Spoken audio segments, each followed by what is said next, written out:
சொந்தங்கள் அனைவருக்கும் வணக்கம். நான் உங்கள் லவ்கிங் டிவி அன்பரசன். இந்த வீடியோவில் இதை பற்றி பார்க்க போகிறோன்னா, வரதளம்பட்டு நாளை நடைபெறும் உள்ள வரதளம்பட்டு காலைவிடுந்துள்ள திருவுக்கான நேர்காணலில் தான் பார்க்க போகிறோம்.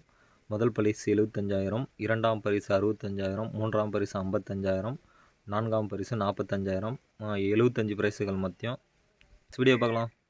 புதுசாக பார்க்கக்கூடிய உங்களை சப்ஸ்கிரைப் பண்ணிட்டு உள்ளவங்க மறக்காமல் பெல் பட்டனை கிளிக் பண்ணுங்கள். அப்போ தான் நான் போடக்கூடிய வீடியோ உங்களுக்கு உடனுக்குடனே நோட்டிஃபிகேஷன் வரும். வாங்க ஃப்ரெண்ட்ஸ், வீடியோக்குள்ளே போகலாம். இது வந்து பார்த்திங்கன்னா மாடு வந்து லைனில் நிறுத்துறது தான் அடிமந்தை.